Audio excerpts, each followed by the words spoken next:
Mateus 28, de 1 a 8.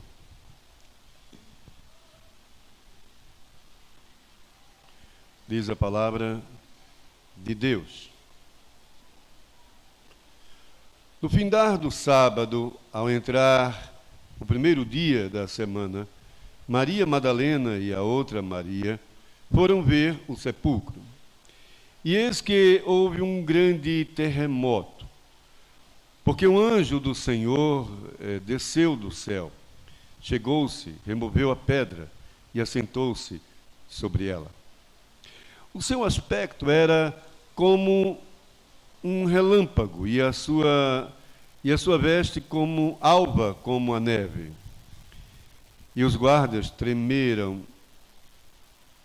espavoridos, e ficaram como se estivessem mortos. Mas o anjo, dirigindo-se às mulheres, disse: não temais, porque sei que buscais Jesus, que foi crucificado. Ele não está aqui, ressuscitou, como tinha dito. Vinde ver onde ele jazia. Ide, pois, depressa, e dizei aos seus discípulos que ele ressuscitou dos mortos, e vai adiante de vós para a Galileia. Ali o vereis. E como vos digo. E retirando-se elas apressadamente do sepulcro, tomadas de medo e grande alegria, correram a anunciá-lo aos discípulos.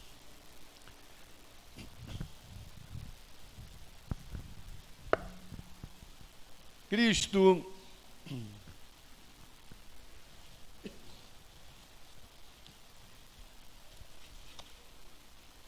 veio ao mundo e ele conviveu entre os homens. E este convívio com o homem, após esse seu período, ele morre na cruz do Calvário. Isto para salvar o homem da condenação. O objetivo da vinda e de conviver com este homem e da sua morte era para salvar este homem da sua condenação. A oferta por conta desta condenação. Mas ele tinha que ressuscitar. Ele não podia apenas, não é apenas, eu não falo isso historicamente, né? Por teologia, é bem certo isto, do que apresenta as Sagradas Letras. Ele não podia apenas morrer. Ele não veio apenas para morrer. Eu sempre costumo dizer isto. Uma certa vez um pastor falava, eu era seminarista, e disse: olha, se Cristo, que morreu na cruz do Calvário, e tivesse todos crido nele, começando os judeus, pronto, acabou. Estaria tudo tranquilo, estaria tudo resolvido. Eu disse: pastor, está havendo um equívoco. Lógico, evidente que depois, não na frente da igreja, mas olha, não está havendo um equívoco, porque ele tinha que morrer, morreu, mas ele tinha também que ressuscitar. Ele não podia ser apenas morrer, porque a ressurreição é a garantia de que algo maior e melhor virá a este homem. E ele insistiu. Eu não quis entrar em debate com ele, não era o caso, nem era meu lugar como seminarista. Mas, de fato, ele tinha que ressuscitar. Não era apenas a morte de Cristo que estava em jogo como benefício para todos nós, eleitos, mas também a ressurreição. Quando falamos de ressurreição de Cristo, podemos dizer que a ressurreição de Jesus, ela indica esse novo caminho a ser seguido. É uma nova história. Existe um marco no mundo, que foi a vinda de Cristo, mas existe um marco para a igreja, para o cristianismo, que é a ressurreição de Jesus. E era preciso que o homem pudesse desfrutar, é evidente, o homem e a mulher pudessem desfrutar disto, não só da morte, mas também da ressurreição. A ressurreição de Cristo, ela apresenta a nova forma de vida. E quando eu digo que ela apresenta a nova forma de vida, ela apresenta essa nova forma humana em ser. O homem, em sua carne, contaminada pelo pecado, e mesmo depois do livramento por força do sacrifício de Cristo, mas essa carne, ainda contaminada, precisava de uma outra forma. Uma outra forma. A teologia deixa isso bem claro. Filipenses deixa isso bem claro. Que ao ressuscitar, iremos ressuscitar com o corpo tal qual de Cristo glorificado. Então, este homem seria, por ordem, a existência contínua. Mas uma ordem por existência contínua, sem dano e sem possibilidade alguma de pecar novamente. Nenhuma de pecar novamente. Porque com a ressurreição de Cristo, temos a promessa de ter a mesma forma corporal gloriosa de Jesus. E não haverá lugar para o pecado a estes eleitos, a estes salvos. Finalmente, também, quando falamos de ressurreição, entendemos que a ressurreição de Cristo declara o fim da morte. Assim, bem direto, o fim da morte, o término da morte. Não haverá mais morte ao homem, por causa da ressurreição de Cristo. Diz a palavra, e deixa bem claro isto, que a morte e o inferno serão lançados no lago de fogo. Então, não haverá mais morte.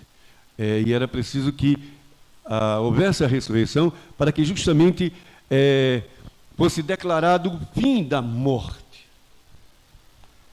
E se é declarado o fim da morte, então também é declarado o início de uma vida, como disse anteriormente, contínua, constante, como parte desta existência, como parte dessa existência, ou da existência humana.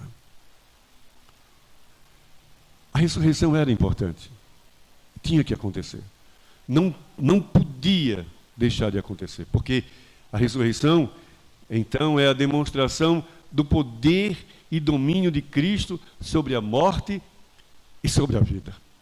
Legal isso. A ressurreição mostra que Cristo tem o poder sobre a morte, porque ele estava morto, e agora sobre a vida, porque essa morte não viria nunca mais à humanidade, digo aos eleitos ou aos salvos em Cristo Jesus. Que coisa linda! Quando pensamos nisso, nessa ressurreição, e vemos essa nova forma corporal, vem o gozo e o prazer nessa certeza que temos de que, olha, agora poderemos ver Deus. Porque aqui, nisto aqui, não poderemos. Mas no céu, nessa nova forma corporal, tal qual a do Cristo, este corpo glorioso, como diz Filipenses, veremos Deus. Conheceremos não apenas, mas também iremos viver com Ele. Estaremos, como diz Apocalipse, naquele grande dia, quando todos estaremos juntos com o grande coral, angelical, mas todos com eles, com os anjos, estaremos cantando louvores aos céus. Louvores ao Senhor. Será uma vida de serviço para toda a eternidade. Lindo isto. Quando lemos o texto, e diante do que eu falei sobre esta ressurreição e a sua necessidade, a sua importância, aí percebemos no texto que a glória de Deus, neste texto de Mateus capítulo 28, de 1 a 8, entendemos que a glória de Deus ela é manifesta quando lemos o texto de Mateus. Ela é manifesta através dos anjos, ou de um anjo, o anjo, como diz o texto, o anjo do Senhor. E esta glória manifesta começa com o terremoto e se estende e chegando até a sua aparição, nessa, bem redundante, né? Nessa aparição de aparência como um relâmpago. Mas assim, quando olhamos essa manifestação e este terremoto, aí percebemos, e outra coisa, vale salientar, não é aquele terremoto lá da crucificação. Não é aquele terremoto quando Cristo foi crucificado. É outro. É outra situação. Aquele terremoto na crucificação, a terra, a criação chorava. Neste, alguns teólogos acreditam, e eu até vou atrás deles, nesse pensamento, nesse que a terra enaltece Deus. É um grito de louvor da criação. Aquele lá na crucificação, entendemos assim e pensamos, era um grito de dor, de choro, diante da tristeza da morte do Cristo, do sacrifício do Cristo, por mais necessário que fosse. Mas agora, o Cristo é ressuscitado. Coisa legal. Coisa legal. E essa aparição de forma extraordinária, com essa intervenção divina de forma extraordinária, entendemos a partir do texto, mostra justamente a vitória do Cristo sobre, novamente digo, insisto em dizer, sobre a morte. E o ganho de Cristo sobre a vida. Legal. Jesus, irmãos, ele é devolvido da morte para a vida. Pensa bem nisso. A ressurreição diz claramente, o texto diz claramente com isso que Jesus é devolvido da morte para a vida com poder e glória divina. Por poder e glória de Deus. Ele é devolvido da morte para a vida. Que coisa fantástica. Que coisa fantástica. Eu pensei, o que é que a gente pode aprender sobre o texto? Eu não vou me alongar, eu não vou me demorar muito, mas eu entendo, quando lemos o texto, pelo menos eu entendi isso de Deus, que o túmulo vazio é obra de Deus, não, sabe? Não foi uma visão, uma impressão, não foi uma armação, é uma obra de Deus. E aí, irmãos, mostra essa verdade, isto, quando o anjo do Senhor aparece. O anjo do Senhor que aparece, e como um relâmpago, e diz o texto, vestido de vestiduras brancas como a neve, é uma obra de Deus. Mateus capítulo 28, de 1 a 8, quando fala sobre isso, diz que é uma obra de Deus.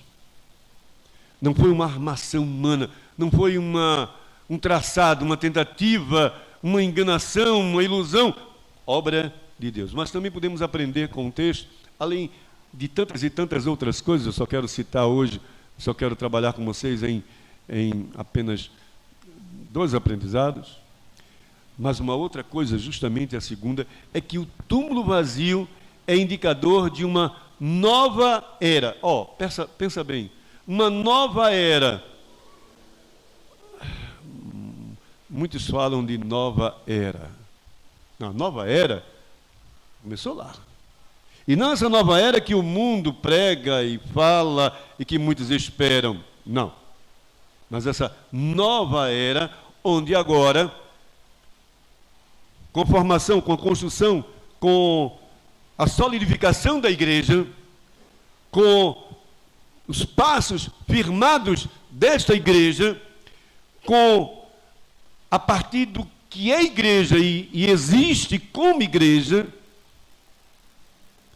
é igreja e existe como igreja, então a partir daqui vemos um testemunho de vida. Essa nova era, essa nova história é acompanhado por um testemunho de vida que começa com essas mulheres. A igreja passa a existir, mas não simplesmente existir como agrupamento de pessoas. Não somos apenas isso. Não estamos aqui apenas porque há um momentozinho legal e estamos bem. Não. É muito bom porque somos uma comunidade, coisa boa demais. Podemos rever, brincar, pular, pinotar, cantar, até dar nossa contribuiçãozinha, ou não. Não é isso. Não é isso. Podemos ouvir aquele pastor chato, ou outro pode dizer, não, eu gosto muito, ou podemos... Não. Quando falamos de nova era, falamos de uma nova existência, como aí sim agrupamento, mas um agrupamento que tem uma única finalidade: adorar a Deus, não é, pastor? Não, o fim principal do homem é esse. Mas o fim da igreja é outra coisa.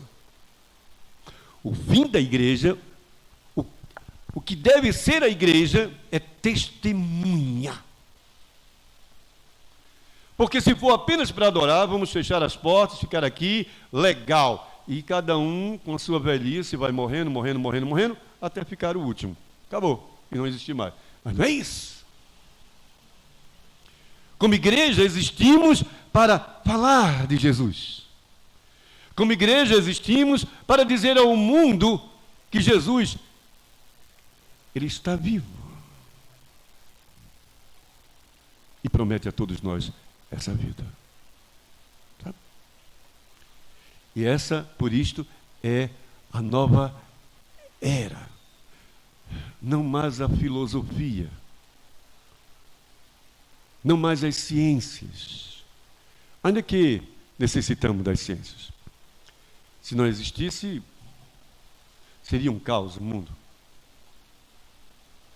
Se os pensamentos não existissem, se fosse apenas um único pensamento, se o pensamento do mundo fosse apenas o teu, Rafael, acabou. Ou o meu, ou o teu, acabou. Porque cada um de nós, de Bruna, Alessandra, Avan, e assim por diante, no seu direito de pensar, pensamos tão errados muitas vezes, tão pequenino muitas vezes.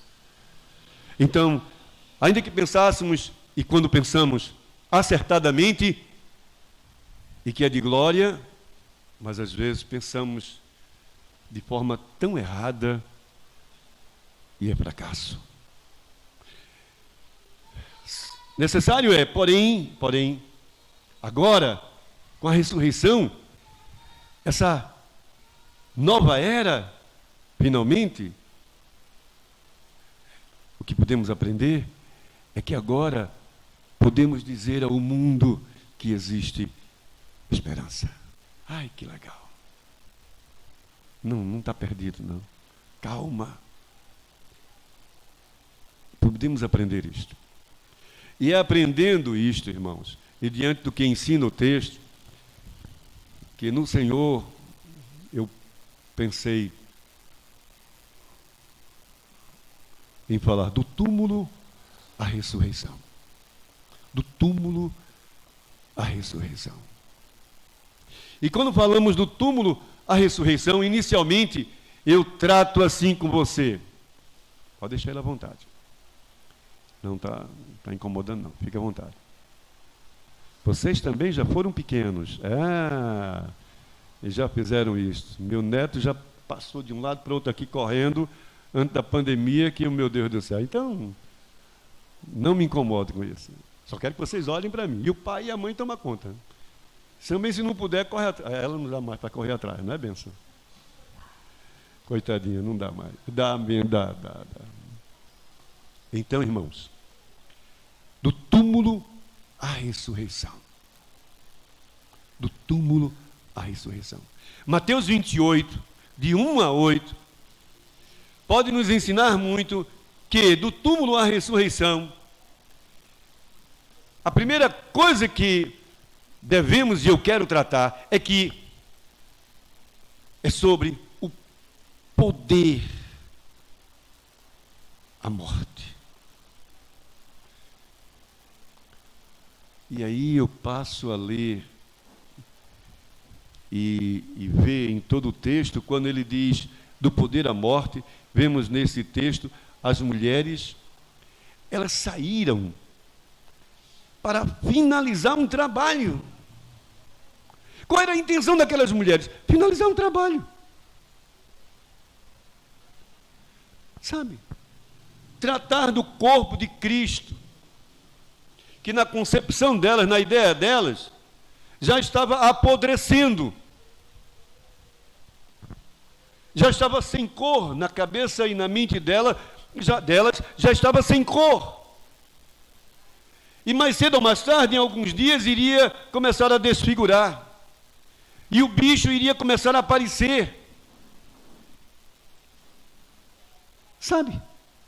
E por conta do calor intenso naquela região, e dentro de um túmulo de pedra, logo, logo, estaria só o pó. Elas foram para, na tradição judaica, fazer a última homenagem, o último momento com o Jesus, o corpo do Jesus. A despedida final ao corpo do Jesus. Aquelas mulheres que saíram para o túmulo,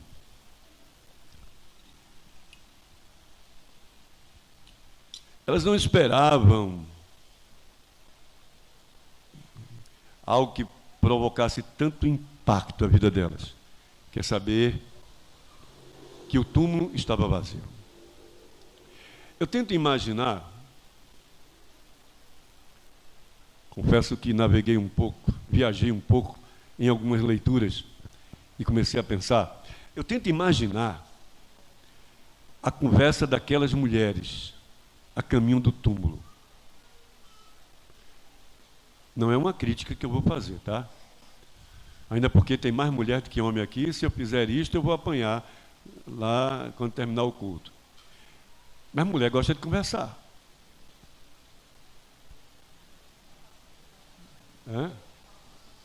Falta assunto não, né, Lala? Falta assunto não. Obrigado, Lala, por me ajudar. Não falta assunto não. Mulher gosta de conversar. E conversa vai e volta, vai e volta, vai e volta. E principalmente quando está revoltada, ou triste, ou com algum problema. Ah, meu Deus do céu. A Bíblia diz que é como o muito falar de uma mulher, como o quê? Como? O gotejar. Obrigado, irmã Suelen, por ter dito. Está vendo que não fui eu, foi a irmã Suelen que disse. Uma mulher, tá? O gotejar. Pá, pá, pá, pá. Eu já aprendi nos meus 65 anos, quando a minha começa a falar, sim senhora, tá bom, sim senhora. Ela para, fico tranquilo, vai aprendendo. Sim, quando ela começa, sim senhora, tá bom, tá certo, desculpa, tá certo. Mas aquelas mulheres, meu Deus do céu, elas estavam numa situação bem pior do que todos nós aqui, meu Senhor. Elas estavam, naquele momento, sentindo a dor. E eu acredito que elas conversavam sobre esta dor. Elas sentiam a dor da morte. E elas estavam batendo durante todo aquele caminho, insistentemente, com certeza, falando sobre esta dor. Aquelas mulheres, com certeza, pensavam sobre o material que estavam levando. Será que é suficiente? Será que vai faltar? É típico da mulher, ela é muito preocupada. Eu penso na conversa daquelas mulheres e penso quando elas perceberam a pedra, o terremoto, sentiram.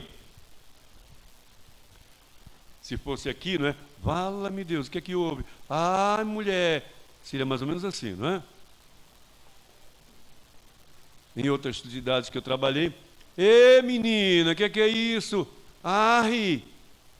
E assim vai, de cada cidade, de cada região tem a sua forma. Difícil dizer como é que elas estavam tratando, mas que elas estavam tratando sobre essas situações, elas estavam tratando. Elas estavam tratando sobre a falta que Cristo fazia, porque Cristo conseguia ajuntar do amor, dos olhos de Cristo, da paz, de cada palavra de Jesus. Mas elas caminhavam para o túmulo.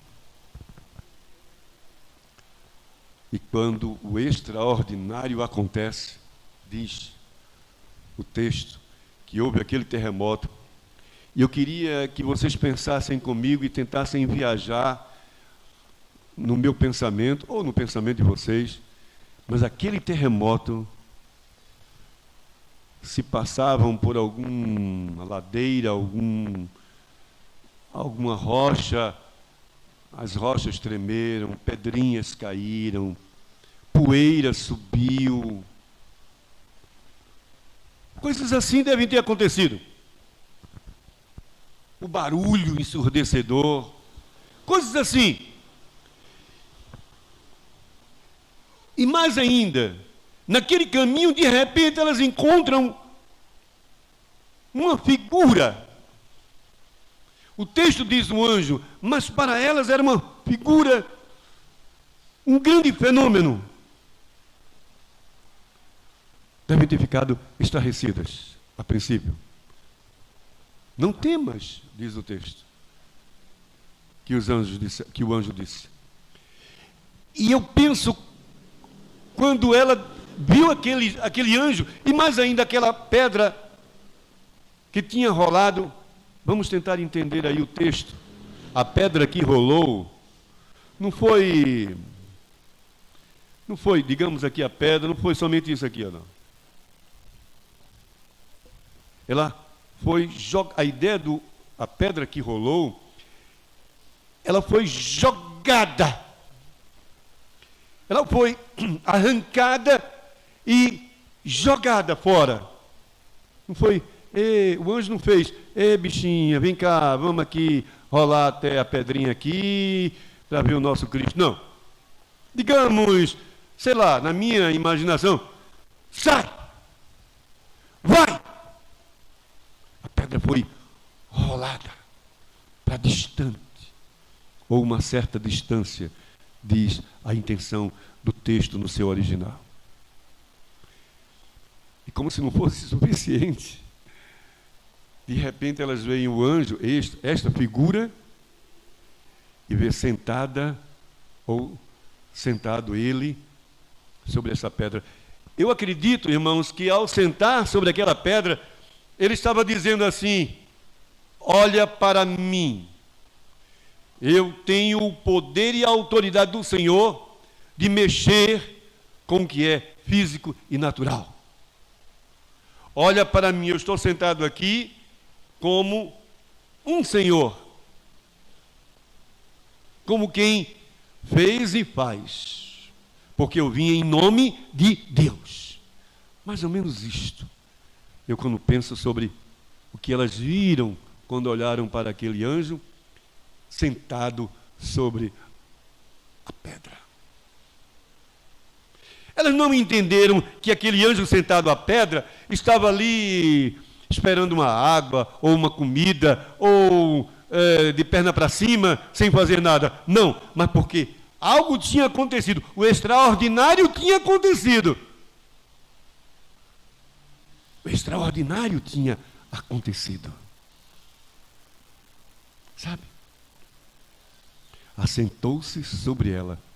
Ou seja, ele tomou o lugar de assento, demonstrando ter domínio sobre a situação. Essa é a ideia. Eu entendo que o anjo, quando mostra que a pedra não era mais um obstáculo, mais um impedimento, é como se ele estivesse dizendo: olha, Deus, e a dificuldade, deixa eu mudar o termo, Deus e a impossibilidade,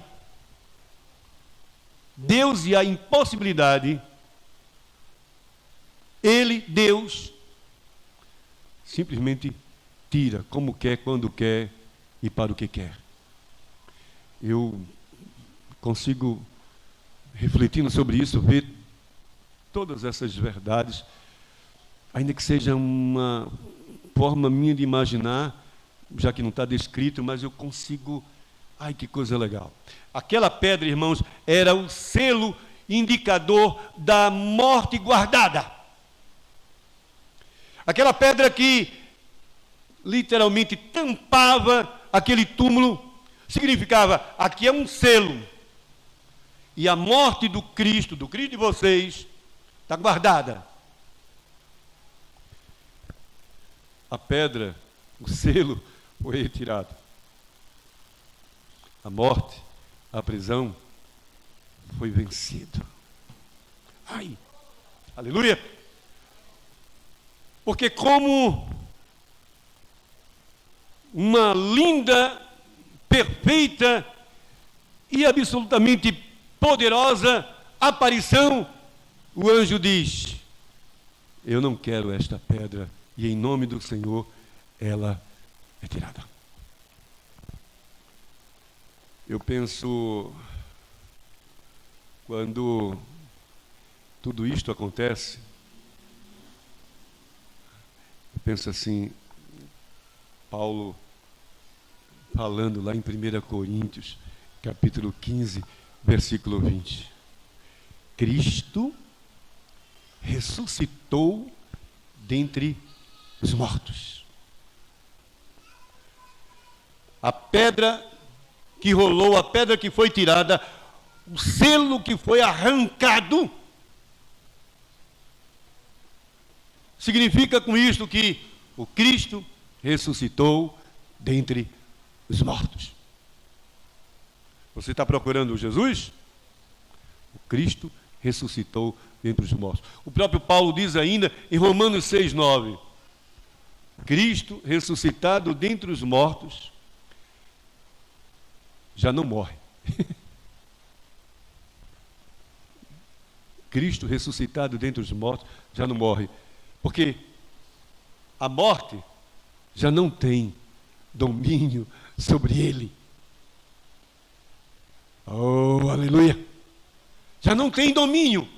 O Cristo que aquelas mulheres procuravam, e que na mente dela, talvez, na conversa dela, como está o estado dele, a figura dele, será que já entrou em estado de composição? Será que está muito roxo? Será que, meu Deus, aquelas feridas já entraram em decomposição? Aquele Cristo não morreria mais. Porque, como diz em Romanos, a morte já não tinha mais domínio sobre ele. Deus interviu com poder sobre a morte, interrompendo o seu poder com vida sobre Jesus.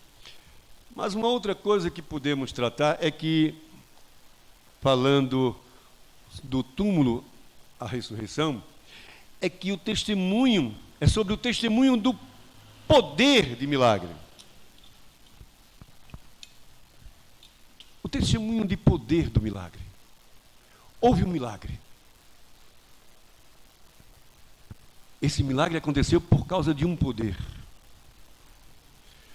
Irmãos, quando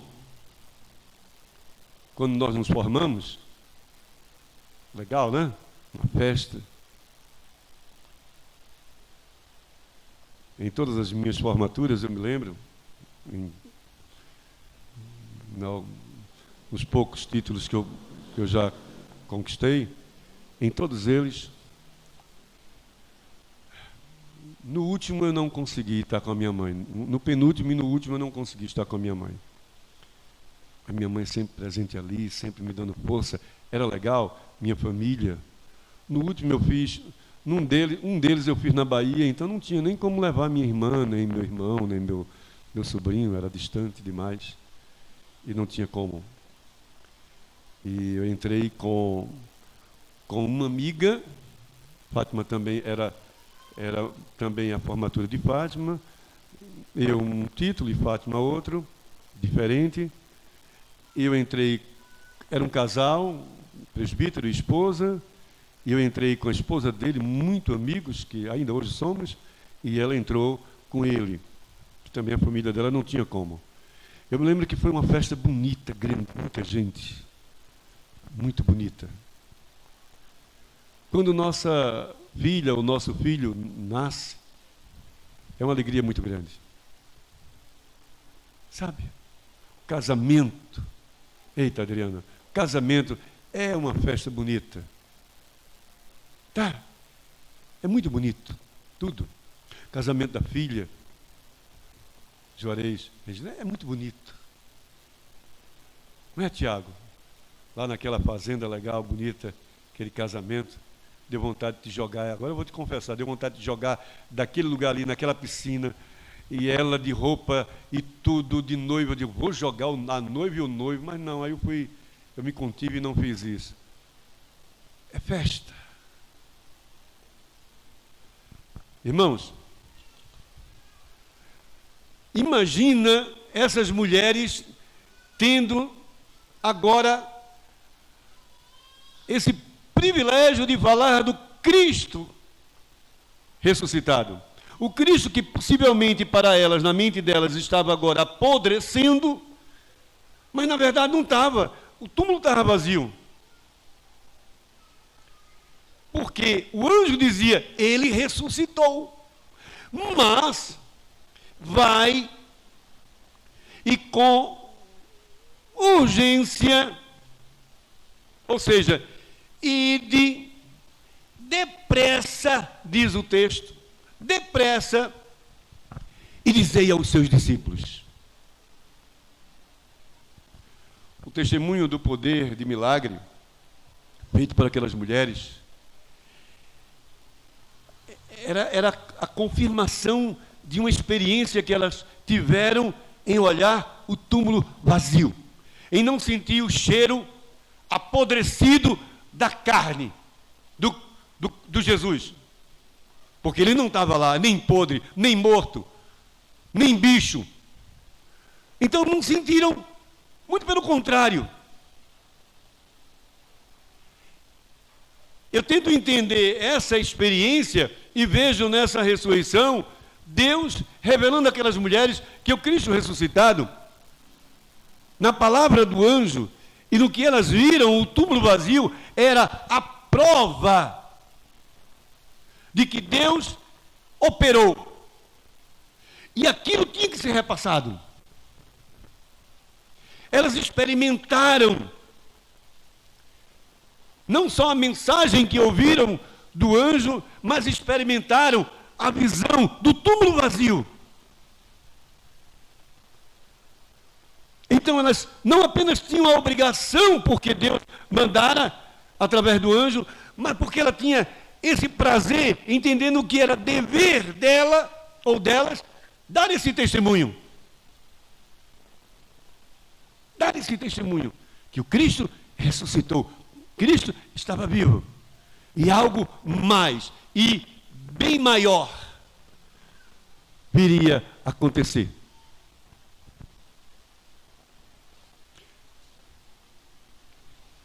elas entenderam assim, olha, e o anjo queria, Deus quando manda o anjo dizer isso é porque era preciso que os discípulos, elas entendessem e os discípulos entendessem, o Cristo ressuscitou, morrer não pôs fim à vida. Morrer não pôs fim à vida.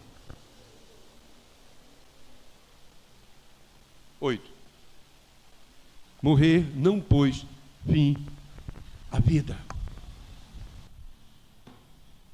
Sabe? Porque, por esta razão, elas tomam o ID como uma urgência. Nós precisamos correr para falar do Cristo, aquele que estava morto e não morre mais. Aquele que estava morto e não morre mais. Não vamos ficar aqui na sombra, ou não vamos tomar uma taça de vinho, ou não vamos comer um bolo. Não. Corre, mulher. Eu não sei se aqui é assim, já passei por uma cidade que havia. Aqui também é assim? É. Havia, mulher, corre! Corre! Porque o Cristo não morre mais. O Cristo ressuscitou e não morre mais. Deus impõe às mulheres, porque os discípulos estavam tristes. Os discípulos estavam vazios da alma. Os discípulos estavam sem esperança. Porque o Cristo deles tinha morrido. E eles precisavam urgentemente, os discípulos precisavam, em sua fé, de serem renovados na esperança com aquela mensagem do Cristo ressuscitado. As mulheres deveriam dizer aos discípulos assim, eu pensei, no lugar do cadáver, pastor, para de estar falando isso, mas porque era isso mesmo, não era outra coisa não, era um morto que estava ali, mas com o túmulo vazio, não tinha mais um morto, não tinha mais um cadáver, não tinha mais alguém que estava em processo de decomposição, não tinha. Então, era essa mensagem que ela estaria, ou que ela deu aos discípulos, quando disse, ele ressuscitou. No lugar do cadáver podre, havia um túmulo vazio. Oh, aleluia. Mas eu acredito que quando elas saem para dar aquele testemunho, no lugar da dor, da separação, havia um ambiente de paz e agora de esperança do reencontro. Coisa gostosa! Coisa gostosa, irmãos! Os discípulos seriam renovados com aquela mensagem. E aí eu penso lá em Pedro 1:3, quando Deus, em sua misericórdia, nos gerou de novo para uma viva esperança. Deus nos gerou de novo, pelas suas misericórdias, Deus nos gerou de novo, 1 Pedro 1:3, Deus nos gerou de novo para uma viva esperança, pela ressurreição de Jesus Cristo dentre os mortos. Viva esperança! A minha esperança não está no meu salário, a minha esperança não está na minha saúde, a minha esperança não está na bondade da minha casa, da minha família, a minha esperança não está em cada um de vocês, nem tampouco a esperança de vocês está em mim, nem nas situações que vocês possam construir a partir de toda a conquista tua, cada um individualmente. A esperança é justamente pela ressurreição de Cristo, mas ressurreição dentre os mortos, diz 1 Pedro 1,3. Paulo diz assim em Romanos capítulo 10,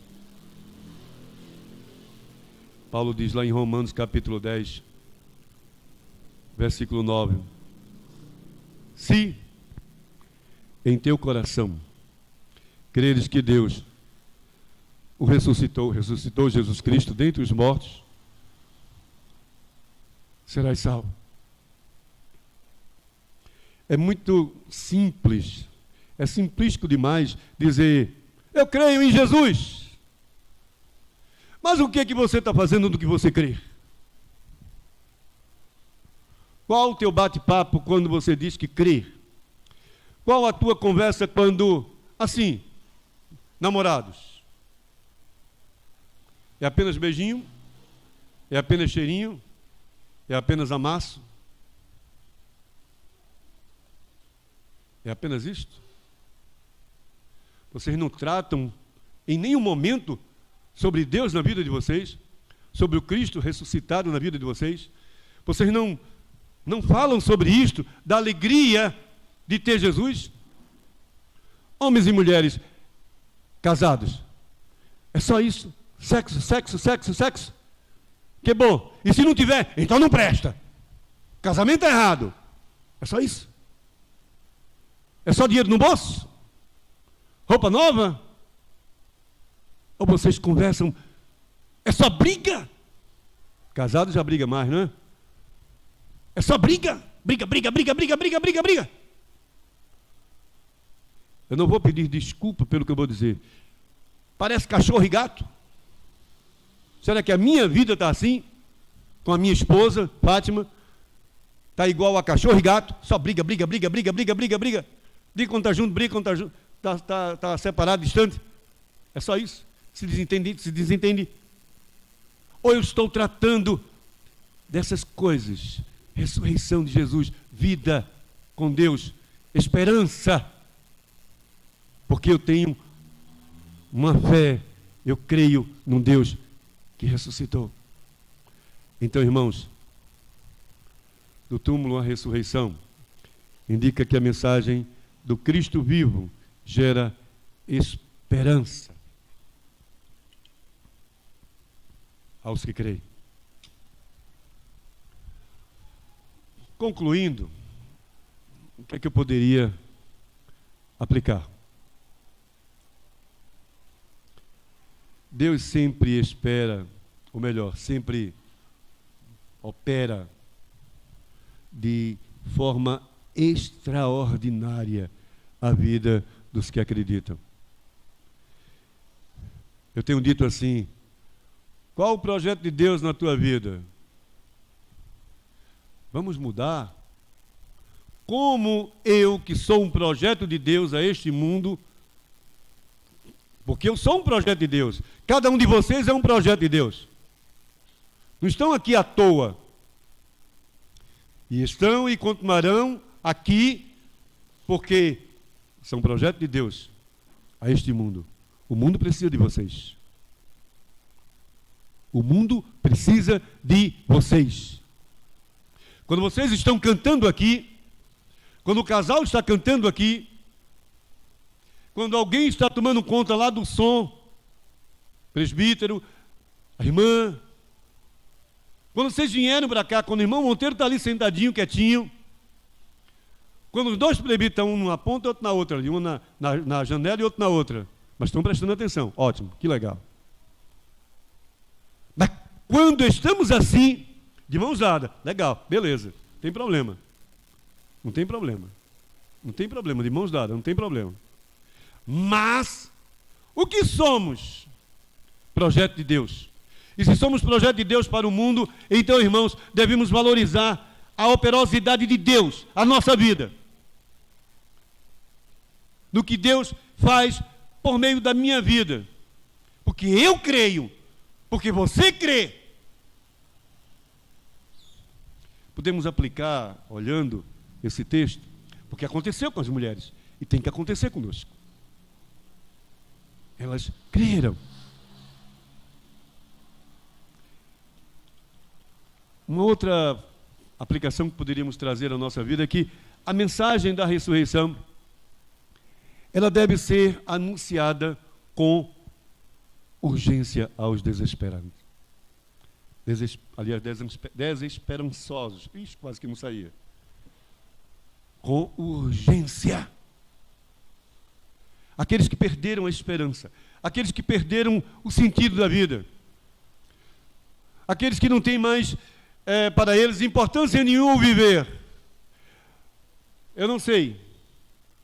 Esta família hoje que está sofrendo, eu não os conheço. Ah, então pode deixar que eu vou levar o senhor para pregar. Legal, que bom. Mas se você conhece, você está falando? Não, só se for o pastor. Não. Não. A família precisa de apoio. Não é só bater no papo, nos ombrinhos, não. O gari que passa, nem sempre tem uma sustentação. Ah, mas ele trabalha, a prefeitura que dê. Não. O motoqueiro que está trabalhando nem sempre tem o seu ganha-pão. Aquele que está infeliz porque alguma coisa deu errado na sua família, no seu casamento, sabe? E a sua vida está desmoronando, ele precisa da mensagem da cruz, mas precisa da mensagem da ressurreição, do túmulo vazio. Porque da cruz significou vida para ele, perdão diante do seu pecado, mas da ressurreição, do túmulo vazio, significa esperança de uma manhã melhor com Deus. E eles precisam disto. E o que eu estou fazendo como este projeto? Aquelas mulheres foram projetos na mão de Deus. Depois, o restante dos discípulos também foram um projeto na mão de Deus. E a igreja foi se firmando, olhem para mim, e a igreja foi se firmando, também foi projeto diante de Deus. Legal. Mas e nós? E nós? O que é que estamos sendo? Finalmente a ressurreição, ela deve mostrar para todos nós que podemos, eu nunca canso de dizer esta frase, podemos esperar com esperança. Pode todo mundo fechar as portas para você. Problema de quem fecha. Fátima falou uma coisa interessantíssima hoje. Achei legal. Por exemplo, a igreja presbiteriana de Baturité, ela me dá os proventos, as contribuições que eu recebo para me manter. Mas quem me sustenta não são vocês. E não esqueçam isto, porque o que vocês fazem aqui, trazendo os dízimos e as ofertas, é porque a Bíblia diz que vocês têm que fazer. É por isto. Não é por minha causa, não. Não é com pena de mim, não. Porque é o Senhor que dá. Ah, pastor, mas eu estou tranquilo. Fiz agora uma reforma no meu hotel, coisa maravilhosa, linda. Estou esperando agora com a abertura, tirando essas máscaras tolas. Oh, meu Deus do céu, a coisa vai melhorar muito. Não porque os hóspedes virão, mas porque o Senhor é a tua esperança. Estou formada, pastor. Oxe, agora eu sou doutora. Legal, né? Já te chamaram de doutora? É boa, né? Eu sei que é boa. É bom demais. É bom demais, né? Mas não significa nada. Se a base é a minha vida, a tua vida, a nossa vida, seja qual for a situação de Deus, de bem ou de benefícios a você, se a nossa esperança, e não esperamos com esperança em Deus, o amanhã dele, por causa dessa mensagem que Cristo vive e não morrerá mais, Ah, então não tem sentido essa vida. Porque hoje, tu tá novinho, sarado, bonito, legal, tá novinho, sarado, bonito, tem namorada? Ainda não, né? E está solteiro, olha a menina, as meninas aqui tá tudo comprometida, né? Hoje não temos. Ah, bonito. Mas um dia, tu vai estar velho como eu. Vai estar cheio de cabelo branco, a ruga aparecendo. Quando se abaixar, só consigo até aqui, ó. Agora não vai mais. Se eu for, eu não consigo me levantar. Ora! Ei, irmão! Oxe! Então, espera no Senhor, seja pelo trabalho, seja pelos estudos, seja pelos amigos, seja pela família, seja... Porque do Senhor é que vem a assistência à tua vida. E é isso que eles passaram a entender quando ouviram a mensagem da ressurreição. Porque é do Senhor